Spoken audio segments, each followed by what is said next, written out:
안녕하세요. 안녕하세요. 저는 서울 신중초등학교 교사 김지은입니다. 안녕하세요. 저는 서울 포유초등학교 교사 류승민입니다. 안녕하세요. 저는 서울 성산초등학교 교사 이자혜입니다. 상반기 연구부장님들이 하셔야 할 여러 업무를 옆에 계신 두 부장님들과 함께 대담 형식으로 풀어가도록 하겠습니다.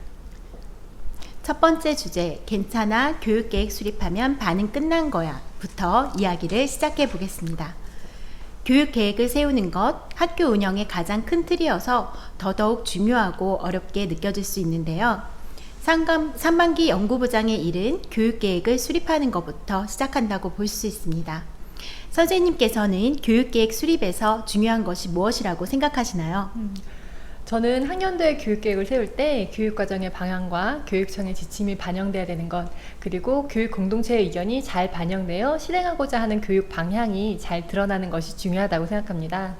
이를 위해서 교육과정에서 제시하는 수업 일수나 수업 시수를 맞추는 것에서 나아가 학교의 특색 사업이 잘 반영되도록 다양한 목적 사업을 선택하고 이것들이 모두 교육 계획에 반영될 수 있도록 하는 것이 필요하다고 생각합니다. 네, 그러기 위해서는 학교 교육계획 수립을 위한 협의회 및 워크숍을 내실 있게 운영해야 한다고 생각합니다.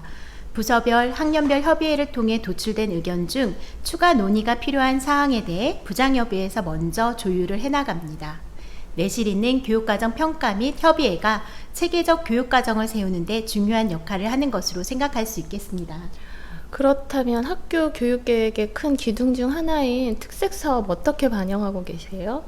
저희는 학교의 특색사업 운영에 대한 학교 평가 만족도를 바탕으로 지난 학년도의 실시 상황을 반영하고 학년 말에 TF템을 구성해서 학년의 의견을 반영한 학교 특색사업을 구성해서 운영합니다.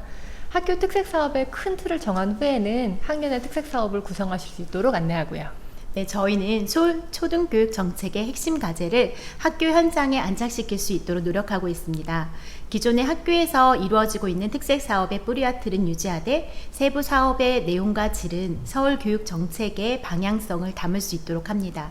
예를 들어 2019학년도에 소통과 참여의 인성교육을 위해 노력해왔다면 다음 해에는 생태 전환 시민교육으로 확장해 나가 그 안에 소통, 참여, 인성을 담은 모두 교육활동이 이루어지도록 이끌고 있습니다. 그 학교 내외의 환경적 요소도 중요한데 그간 역점을 두었던 특색 사업들과 연계를 좀 잘하는 것도 중요할 것 같아요. 예를 들어서 생태 전환적인 인프라가 있는 학교에서는 생태 전환 교육을 중심으로 실시할 수 있겠고 또 예술적인 인프라가 있는 학교에서는 예술 교육을 특색 사업의 중심 테마로 잡을 수도 있겠고요. 그다음에 서울시 교육청의 당해논도 역점 사업 및 다양한 목적 사업과도 잘 연계하시면 좋을 것 같습니다. 학교별 특색을 더욱 살릴 수 있도록 하고 교육청의 사업과 연계하는 것이 공모사업 등인 것 같아요. 학년 초 계획을 세울 때 대표적인 목적 사업이 공모사업, 학교 자율사업, 혁신교육지구 사업, 자치구 교육경비 보조금 등이 있는데요.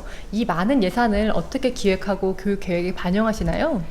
이 목석 사업 일괄 안내제가 대부분 이제 학년 말에 오기 때문에 신청할 목록은 이제 부장협의회를 통해서 미리 선정을 해놓는 편입니다. 그래서 이 토론이 있는 교직원 회의나 부장협의회를 통해서 먼저 신청할 사업을 신청을 하고 공모형은 또 공모를 하고 또 전체형은 어느 부서에서 일을 진행할지 사전에 협의를 하죠. 그 학교 자율사업 운영제 사업에서도 그 사업과 그 토의가 함께 병행 실시하는데요. 공문이 정확하게 일치하지는 않지만 비슷한 시기에 이제 사업들이 같이 공문이 내려오기 때문에 그때그때 몇 차례 추가하면서 협의회를 통해서 결정하고 있습니다. 네, 차년도 공모사업에 대한 전체적인 윤곽 일정이 12월에 미리 안내되고 전체형, 지정형, 기타형 사업에 대해서도 안내가 돼서 학교에서 교육계획을 수립할 때 어떻게 추진할 것인지 함께 논의될 수 있어서 도움이 되었던 것 같아요. 네, 학교자율사업운영제 기본계획은 올해 1월에 안내되었습니다. 작년과 달라진 점은 제1영역 교육과정 자율운영 영역 예산이 2,300만 원으로 확대 편성되었다는 점이지요. 말 그대로 학교 자율 사업 운영이 가능하도록 기반을 마련했다는 것에 의의를 찾을 수 있겠습니다. 또한 올해부터 혁신학교에는 제1영역 예산을 지원하지 않는 것도 바뀐 부분이라고 할 수 있겠습니다. 선생님들께서는 1영역 교육과정 예산을 어떻게 편성하셨는지요? 제1영역 예산이 특색 사업과 연계해서 운영할 수 있는 영역이라는 생각이 들어요. 그래서 저희는 독서 교육이 특색 사업이기도 하고 또 1인 1스포츠가 특색 사업이기도 해서 1영역 예산을 이 두 분야와 연계해서 운영하고 있습니다. 네, 학교 자율 사업 운영제 3영역 선택 사업도 눈여겨봐야 할 것 같습니다. 선택 사업은 교육과정 핵심 요소와 융합하여 상승 효과를 낼 수 있는 것으로 구성하도록 안내되었는데요. 영어 교육, 세계 시민 교육, 안전 교육, 협력 종합 예술 활동, 메이커 교육, 생태 전환 교육 등 다양한 영역에서 활용할 수 있게 되었습니다. 저희 학교는 협력 종합 예술 활동과 생태 전환 교육 활동에 예산을 책정하였는데도 이 밖에도 활용하고 싶은 영역이 다양해서 학교 안에서 예산 계획을 세울 때 활발한 논의가 이루어졌습니다. 특색 사업과 연계하는 것은 저희 학교도 결이 같아요. 1영역이 대개의 경우에 학교에서 지속하시던 사업을 중심으로 운영한다면 3영역은 교육청에서 제안하는 특색 사업을 실시하게 되는데요. 자율사업제 3영역의 모든 사업이 학생들에게 도움이 되기 때문에 모든 선생님께서 보시고 같이 토의하면 좋겠지만 그 시기가 선생님들이 한 학년도를 마무리하시고 새 학년을 준비하는 시기라 매우 바쁘신 만큼 학교 평가에서 나온 공동체의 의견과 우리 학교의 실정을 바탕으로 제안할 만한 사업을 안내드리고 있습니다. 물론 제안하는 사업만 안내드리는 건 아니고 학교 평가에서 이러이러한 요청이 나왔으니까 이러한 사업을 해보는 것도 좋겠다라는 취지로 말씀드립니다. 물론 사전에 관리자분들과 상의는 꼭 하고요. 그렇게 안내하면 검토하시면서 검토 시간도 상당히 단축되고 밀도 있는 토의를 할 수 있는 것 같아요. 네. 그리고 혁신교육지구 사업들 다들 운영하시잖아요. 이 혁신교육지구 운영 사업이 구청 주관인 사업이 있고 또 교육지원청 주관인 사업이 있습니다. 그래서 운영하시는 주체가 어딘지 꼭 확인을 하시면서 업무를 처리하시면 좋을 것 같아요. 그리고 이제 이 사업을 신청하실 때 우선순위를 정하게 되어 있잖아요. 그래서 학교의 사정을 꼭 고려하셔서 어느 사업을 먼저 신청하실지 미리 고려해 주시면 좋을 것 같습니다. 네. 자율 예산 사업과 더불어서 자치구 교육경비 보조금 사업은 학교의 특색 사업을 잘 반영시킬 수 있는 예산이라고 생각 들어요. 학교에서 희망하는 사업을 신청하고 예산이 가끔 감액돼서 나오거나 사업이 선정되지 않기도 하지만 그래도 학생들에게 다양한 교육을 해줄 수 있으니까요. 자치구 교육경비 보조금 사업을 진행할 땐 특수부서의 의견을 반영해서 부족한 예산 등을 확보하고 추가 예산이 필요한 사업하고 실시하고 싶은 사업에도 불구하고 목적 사업에 포함되지 않거나 공모에 선정되지 않은 사업을 신청할 수 있도록 했습니다. 저희도 혁신교육지구 사업 및 교육경비 보조금 사업은 학생들에게 다양한 교육 기회를 제공한다는 큰 틀 안에서 함께 협의하여 운영하고 있습니다. 필요한 사업에 대해 학교가 자발적으로 선택하여 운영할 수 있도록 학교 자율 운영 체제의 기반이 조성되고 있음을 피부로 느낄 수 있는 것 같습니다. 네, 그 학교 교육과정 출판하시고 이제 브리핑 다들 하시죠? 네. 그때 유의하셔야 될 사항이 뭐가 있을까요? 저희 학교 같은 경우에는 이제 교육과정 책자를 배부하면서 전체 연수를 함께 하고 있는데요. 그래서 교원뿐만 아니라 이제 교직원 모두가 함께 교육과정 연수를 하고 있습니다. 근데 이제 연구부장인 저는 학사 운영 전반에 대한 사항을 브리핑을 해드리고, 그다음에 중요 일정을 모든 직원들이 함께 짚어보는 그런 절차를 갖고 있고요. 또 특수부장님들께서는 그 해의 주요 업무들을 사전에 살펴보시고 굵직한 업무들을 미리 소개해 주시는 그런 시간으로 저희는 삼고 있습니다. 저는 교육과정 브리핑할 때 각 부서에서 실시하는 사업을 간단하게 요약한 요약본과 함께 사업을 간단하게라도 소개시켜 달라고 말씀드려요. 올해 해당 학교에 근무하신 분들은 이미 알고 있어서 말씀드리지 않아도 어떤 사업이 있고 어떻게 진행되고 몇 월에 하는지 이런 걸 진행을 파악하시는데, 정보 발령 새로 받으신 선생님들은 적응하시느라 힘드신데 앞으로 있을 일들이 예측이 안 되면 더 힘들어질 수 있기 때문이에요. 그리고 또한 새롭게 신설된 사업 등도 있을 수 있기 때문에 각 부서의 한 해 사례를 안내하는 것은 되게 중요한 것 같아요. 이 기회를 통해서 신규 특수부장이 되신 분들께서는 해당 부서의 업무를 파악하시기도 하는 것 같아요. 만일 시간이 있다면 일반 교사 입장에서는 부서별 브리핑을 하기보다는 월별로 안내하는 것이 조금 더 좋을 것 같아요.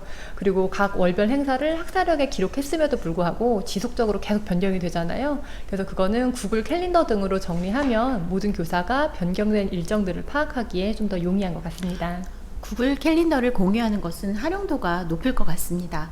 저희 학교에서는 구글 문서와 스프레드 시트 등으로 주요 일정, 협의의 안건과 건의사항 등을 공유하고 있는데 캘린더 활용도 고려해보면 좋겠네요. 네. 학년 교육과정 안내하고 검토할 때 유의사항이 어떤 것이 있을까요? 학년 교육과정은 학교마다 시수만 안내하고 학년에서 과목별 시수 등을 계획하는 학교도 있고 과목별 시수를 학년별로 모두 짜서 드리는 학교도 있는 것 같아요. 둘 다 장단점이 뚜렷해서 어떤 것이 옳다고 할 수는 없지만 과목별 시수랑 주당 시수를 짜시는 학교는 학년 교육과정을 검토하실 때 학년군별로 과목 시수가 적절히 배정되어 있는지 주당 시수가 맞는지 등을 꼭 살펴보시는 게 중요할 것 같아요. 가끔 주당 시수가 일치하는데 과목별 합계랑 배정하신 시수가 서로 맞지 않는 경우도 있더라고요. 네, 특히 기준 시수를 부족하지 않게 약간 초과하게 저는 이제 실수를 안내해 드리고 있어요.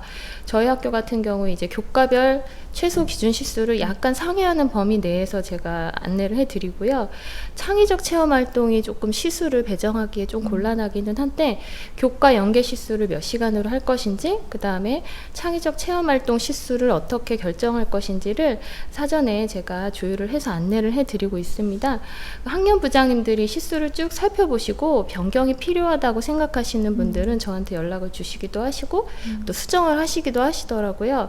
어떤 부장님들께서는 딱 맞게 제가 조정해 드리는 것을 좋아하시는 부장님들도 계시고 어떤 부장님들은 조금 여유 있게 부장님들께서 자율적으로 수정해 주시는 걸 좋아하시는 부장님들도 계셨습니다. 네, 저희도 학년별 과목 및 창의적 체험 활동 시수를 계획하여 드리는데요. 아무래도 학년군별로 움직이다 보니 학년 내에서 자체적으로 짜시기에는 어려움이 있을 거라 생각하고 있습니다. 시수 검토는 학기별 마지막 주 나이스 시간표를 수합하여 검토하고 있습니다. 늘 반복적으로 하는 일이라 놓치기 쉽지만 챙기지 않으면 시수에 오류가 있는 경우가 간혹 있어 꼼꼼히 확인해야 합니다. 네. 시수증을 모두 작성하신 후에는 학급별로 시간표를 입력하도록 안내하는데요. 학급별 시간표를 정확히 작성하셔야 보결 등의 오류가 없도록 강사를 섭외하시고 임면하시고 하시기 때문에 나이스 점검하실 때 오류가 뜨지 않도록 중요하게 작용하는 것 같아요. 그리고 수업 시간표를 변경하셨을 때 주간 시간표를 가끔 변경하지 않으시는 경우가 있는 것 같아요. 그것도 변경하셔야 한다고 꼭 안내하셔서 오류가 생기지 않도록 주의해야 될 것 같습니다. 네, 정보 공시로 혹시 어려우셨던 점은 없으셨나요? 이제 연구부 관련 공시는 4월, 5월, 9월에 있잖아요. 네, 맞아요. 요즘은 그래도 정보 공시 이렇게 안내 공문이 내려오고 공시를 실시하는 것까지 시간을 좀 넉넉히 주시긴 하는데 예전엔 정말 바쁜 일정으로 주실 때도 있었던 것 같아요. 그래서 정보 공시 항목이 있는 것을 미리 사전에 결제 받아서 근거 만들어 놓고 했었는데 부장님들은 어떻게 하셨어요? 저는 4월 달에 수업 공개 관련 정보 공시 있고 5월 달에 동아리 관련 정보 공시 있는 걸 감안해서 수업 공개 관련이랑 동아리 정보는 3월 달에 학교 교육 계획을 세울 때 꼭 삽입해서 그걸 근거로 넣어서 업무를 간소화했었어요. 저희는 정보 공시를 담당해주는 분이 따로 계시거든요. 그래서 그분이 안내에 따라서 저희는 이제 정보 공시 자료를 탑재를 하고 있고요. 그런데 주의하셔야 될 거는 이제 첨부하시는 근거 자료를 확실히 준비하셔서 탑재하시는 게 중요하고 이제 교육 계획이나 여러 가지 자료를 탑재하실 때 개인 정보가 포함되어 있는 경우가 좀 있더라고요. 교직원 명단이나 각종 위원회 명단 이런 여러 가지 개인 정보가 포함되지 않도록 부장님들께서 꼼꼼히 챙겨주시면 더욱 좋을 것 같습니다. 네. 교원학습 공동체 집중과정 운영하신 경험이 있으신가요? 집중과정을 운영하실 때 어떤 점이 좋으셨나요? 저는 연구학교 선정됐을 때 1차년도 시작하는 시기에 교원학습 공동체 집중과정 운영했는데요. 시기가 좀 적절했던 것 같아요. 1차년도이기 때문에 방향을 서로 파악하고 공감대 형성하고 비슷한 출발선을 가지는 게 중요했는데 집중과정을 통해 공동 강의를 들으면서 연구학교의 주제를 공론화하고 실시의 기저를 닦아서 공동체가 함께 실행할 수 있도록 하는 기반을 다졌거든요. 그리고 그 후에 연구학교와 관련된 학년별 프로그램을 만드실 수도 있도록 재구성을 구성하는 등의 과정이 이렇게 자연스럽게 연결됐었어요. 그래서 저희 사례와 같이 학교 차원에서 공론화랑 출발점 진단, 비전의 공유 등이 필요할 때는 집중과정 운영으로 학교의 지향점을 하나로 할 수 있을 것 같습니다. 저희도 교원학습 공동체 집중과정을 운영하였습니다. 올해는 교사교육 과정에 대한 관심이 그 어느 때보다도 높아서 해당 내용을 연수 과정에 포함시켰고요. 지원청에서 준비해준 생태전환 또는 메타버스 활용 등의 연수를 소그룹 단위로 신청한 후 선택 강좌로 넣어 희망하시는 선생님들께서 자율적으로 수강하실 수 있도록 계획하였습니다. 무엇보다 학년 단위로 꿈잼 또는 꿈실을 계획하실 수 있도록 워크숍을 준비해드려 학년 교육과정 운영에 도움이 되셨으리라 생각합니다. 네, 저희는 작년과 재작년 2년간 이제 교원학습 공동체 집중과정을 운영을 했어요. 외부 강사를 초빙해서 회복적 생활교육을 주제로 선생님들께 연수도 해드리고, 하루는 교육과정 그 편성의 날로 정해서 학년 교육과정 및 학교 교육과정을 세부적으로 수립하는 기간으로 삼았더니 아주 신학기 준비에 유용했던 것 같습니다. 그런데 이 교원학습 공동체 집중과정을 운영하실 때 복무에 관련해서 조금 신경을 써주셔야 돼요. 이 기간에 조퇴나 결근 등의 사유로 연수 이수 기준을 못 미치게 되면 이수를 못 하시는 경우가 있어서 연구부장님들께서 집중과정을 안내하실 때 그 부분을 꼭 함께 안내해 주시면 좋을 것 같습니다. 올해는 작년과 달리 온전히 학년 시간으로 쓰고 싶다는 선생님들께서 많으셔서 교원학습 공동체 집중과정은 운영하지 않았습니다. 이 역시도 학교 공동체의 의견을 적극적으로 수렴하는 것이 필요하다고 생각합니다. 네, 교원학습 공동체 집중과정을 운영하실 때 혹시 꿀팁이 있으실까요? 네, 집중과정을 운영할 때 선생님들께서 교육과정 협의를 가장 많이 하시는 것을 생각하여 협의회비를 책정해 놓고 집중기간 3일 동안 협의회비로 도시락을 사드렸습니다. 그러니까 학년부장님들이 식사를 대접해야 되는 부담도 줄고 밖에 나가서 식사하셔야 되는 불편함도 줄어서 좋은 예시인 것 같습니다. 또한 집중기간 동안 학년 교육과정, 그 다음에 학년평가 이런 아웃라인을 작성하실 수 있도록 안내를 드려서 3월 개학 전에 교육과정과 학년평가가 나올 수 있도록 그렇게 지원하는 것이 3월 학생을 집중적으로 지도하실 수 있게 하는 방안이 되는 것 같습니다. 사실은 그 각종 학년별 업무 분장도 이 시기에 많이 하시잖아요. 그래서 학년 구성이 어느 정도 끝난 시기이기 때문에 이 집중과정 기간을 잘 운영하시면 도움이 많이 되실 것 같습니다. 또 이제 교원학습 공동체가 학년별로 운영되는 경우가 많기 때문에 이 기간을 활용해서 학년의 세부 계획을 수립하시는데 잘 활용하시면 좋을 것 같아요. 또 저는 사실은 이 기간에 하실 업무하고 작성하실 파일을 한꺼번에 드리고 그 목록을 같이 제공해 드리고 있거든요. 이런 식으로 집중과정 기간에 상세하게 안내해 드리면 선생님들께 큰 도움이 될 것 같습니다. 맞아요. 자료를 하나씩 드리는 것보다 모아서 한 번에 드리면, 그리고 맨 앞장에 캘린더처럼 어떤 서류를 언제 제출해야 되는지 표시해서 드리면 훨씬 수월한 것 같습니다. 교육과정을 짤 때 선생님들께서 가장 민감하신 부분이 교과 전담 교사 실수 배정인데요. 어떻게 운영하고 계신가요? 네, 교과 전담 교사가 많이 줄어서 교과 실수가 점점 줄고 있는 추세이고, 특히 교무부장이나 연구부장 같은 지원팀이 교과 전담이 되는 경우 교과 실수가 더욱 줄어서 선생님들의 수업 부담이 클 수밖에 없는 것 같습니다. 그래서 업무지원팀 수업 경감 강사를 채용해서 교과 전담 교사로 지원하는 학교가 있다고 들었습니다. 교과 전담 교사의 수업 시간은 사실상 한정돼 있고, 담임선생님들께서는 교과 전담 교사 수업 시간이 증배되기를 희망하시고 하셔서 참 어려운 문제인 것 같아요.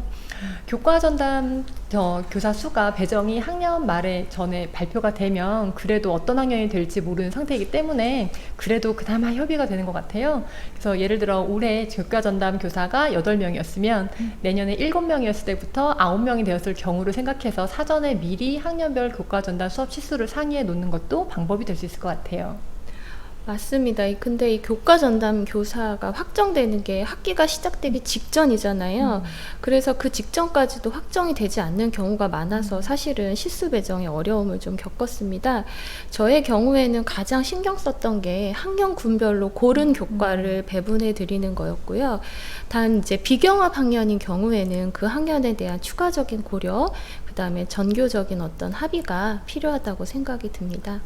네, 저희도 비슷한 상황입니다만 같은 학교에서 연도에 따라 선호, 비선호하는 학년의 차이가 있는 것 같습니다. 저희 학교의 경우 관례적으로 비경합 학년에 교과 지원을 많이 해주셨는데요. 그러다 보니 같은 학년군임에도 학년별로 교과 실수 지원에 차이가 있어 실수를 배정할 때 어려움이 있었습니다. 특히 올해는 스포츠 강사를 배정받지 못해서 그러다 보니 선생님들께서 체육교과 외부 협력 강사에 대한 수요가 높으셨어요. 하지만 사용 가능한 예산이 많지 않아 학급별로 8차시 정도 지원해 드리는데 그치고 있습니다. 네, 맞습니다. 그래서 요즘 예산을 활용해서 외부 강사를 채용하시는 경우가 많이 있는데요. 우리 아르떼 강사도 있고 협력 종합 예술활동 강사도 있고 각종 협력 강사들이 많이 있는데 어떤 장점과 또 주의할 점이 있는지 부장님들 좀 공유해 주실래요? 교사가 직접 지도하기 어려운 내용을 전문가가 직접 지도할 수 있다는 장점도 있지만 교육과정과 연계를 잘 시키지 않은 상태에서 외부 협력 강사 수업은 교육과정 운영을 방해할 수 있기 때문에 주의해야 될 것 같아요. 그래서 교육과정과 연계된 외부 강사 수업을 위해서는 채용 공고 시점에서부터 학교의 교육 목표를 분명히 하고 외부 강사를 사전에 협의해서 어떤 주제로 어떤 과목에 어떤 성취 기준을 달성하게 할 것인지 안내해야 될 것 같아요. 사실 이게 말로는 참 쉬운데 마음에 드는 강사를 선발하고 수업 준비할 것도 되게 많은데 이러이러한 내용을 수업해달라고 하는 게 실제로 쉽진 않아요. 그렇죠? 부장님 학교에서 어떻게 하시나요? 저희 학교 같은 경우엔 예를 들어서 아르떼 국악 강사를 채용했다라고 하면 사전에 학년부장님과 음악 교과서에 아르떼 국악 강사가 중점적으로 지원해야 할 차시를 미리 선정해서 운영하는 편입니다. 마찬가지로 체육 외부 강사도 교육과정에 제시된 여러 가지 교육 활동 중에 체육 강사와 함께 할 차시를 미리 학년부장님과 협의를 하고 있어요. 그래서 이렇게 협의를 하니까 교육 내용도 선별할 수 있고 참 좋았습니다. 그런데 이제 외부 강사를 채용하실 때 주당 수업 시수 문제 좀 예민할 수 있고요. 또 계약 상황의 문제가 조금 예민할 수 있어서 그 규정을 명확하게 살펴보시고 주의하시면서 계약을 채용하시는 게 좋을 것 같습니다. 네. 그리고 또한 외부 강사 수업 시 담임교사가 반드시 임장 지도하셔야 되고요. 담임선생님께서 반드시 교실에 계시면서 함께 수업을 하셔야 추후 발생될 예기치 못할 상황을 대처하실 수 있을 것 같습니다. 교육과정 편집 노하우가 있을까요? 매일 실시하는 교육과정 수합 및 편집 작업인데 조금 수월하게 하는 방법을 알려주시면 여기 계신 부장님들께 도움이 많이 될 것 같아요. 편집의 최소화를 위해서 특수부장님께는 글꼴 같은 걸 모두 지정한 상태로 드리고요. 그리고 가급적 한 사업은 한 페이지 또는 2페이지 등으로 쪽맞춤을 해달라고 부탁드렸습니다. 그리고 문서에 번호 단계를 지정하고 설명해 드리는데 처음에 나눠 주실 때 전체 교육과정을 단계에 딱 맞춰서 편집하시고 부서별로 나눠 드리는 게 그래도 그나마 빠른 것 같습니다. 저 역시 이제 해년마다 교육 목표에 따라서 몇 가지는 수정하고 있지만 큰 틀에 있어서 교육 과정을 수정하지는 않는 것 같아요. 저의 경우에는 전년도에 편집이 끝난 전체 파일을 부서별로 다 쪼개가지고 그 파일에 수정하실 거는 수정하시고 삭제하실 것은 삭제하시도록 안내를 이렇게 드리고 있고요. 될 수 있으면 부장님들처럼 나눠드린 파일을 글꼴이나 표를 건드리지 않으시도록 안내를 드리는데 이게 부장님들께서 외부 사업을 또 복사해서 오시는 경우가 생겨요. 그러면 또 어쩔 수 없이 또 표가 달라지더라고요. 그래서 이 교육과정 편집은 연구부장의 숙명이 아닌가 하고 있습니다. 네, 이렇게 교육과정 작성이 어느 정도 되면 저희가 인사를 하게 되잖아요. 학사력, 독서기록장, 질문공책, 그리고 학습장 같은 거 인쇄할 때 인쇄와 관련된 부장님만의 노하우가 있으실까요? 학부모랑 학생에게 안내한 학사력이랑 교사가 교육과정에서 보는 학사력을 차이가 있게 만들어요. 그래서 학사 일정 회의 끝내고 나서 학사 일정이 확정되면 이제 특수부장 회의를 열어서 학사력에 넣을 것, 넣지 않을 것을 구별해서 인쇄용 학사 일정을 다시 만들어서 그걸 인쇄 업체에 맡기고 있습니다. 꼭 안내해야 되는 학부모 설명회, 학부모 수업 공개, 학부모 상담 주간 같은 내용은 안에 넣고요. 일정이 바뀔 수 있는 부분이나 교사에게만 해당하는 부분은 삽입하지 않고요. 근데 그럼에도 불구하고 또 변경될 수 있기 때문에 말미에는 상기 일정은 사정이에 변동될 수 있습니다 라는 그런 문구를 꼭 집어넣도록 합니다. 네, 저희도 학사력에서는 기본적인 사항만 주로 입력하고요. 교사용 디테일한 사항은 월간 교육 계획을 많이 사용합니다. 그래서 새로운 달이 시작되기 전에 다음 달에 계획 중에 수정된 부분을 모두 수정한 후에 안내를 드리고 있어요. 학교의 업무라는 게 워낙 변수가 많고 바뀔 수 있는 사항, 추가되는 사항이 많기 때문에 이런 식으로 운영을 하고 있습니다. 또 저희는 학사력의 그 얼마 되지 않은 페이지를 굉장히 잘 활용한다고 생각을 하는데요. 예를 들어서 이제 방과 후 학교, 돌봄 교실 같은 것도 같이 넣고요. 그다음에 학교 폭력 전담기구라든지 폭력 사안에 대한 어떤 규정들, 그 다음에 어떤 교육 내용들, 도서관 운영 방법 이런 것들도 제한된 공간이지만 이제 꼭꼭 채워서 넣고 있습니다. 네, 맞아요. 학사력 뒷면에 학교에서 안내하고 싶은 사항을 넣는 것도 좋고요. 학부모 교육을 넣는 것도 좋더라고요. 가정통신문으로 학교에서 매달 보내고 있는데 달력으로 한 번에 놓으면 학부모님께서 수시로 보실 수 있어서 좋은 것 같아요. 네. 그리고 인쇄소는 편집을 얼마나 맡기느냐에 따라 가격이 달라지는 것 같습니다. 학교 예산을 절약하려면 연구부장들이 좀 더 디테일하게 만들어야 되는 것 같습니다. 네, 그래서 저는 인쇄소에 조금의 비용을 조금 더 들였더니 한 20만 원 정도 더 들였더니 출판사에서 나오는 책처럼 아름답게 교육과정이 편집되어 나왔습니다. 내년도에 교육개혁 인쇄하시는 예산을 조금 더 확보하시면 조금 더 편안하게 인쇄하실 수 있을 것 같습니다. 그렇군요. 그럼 우리 두 번째로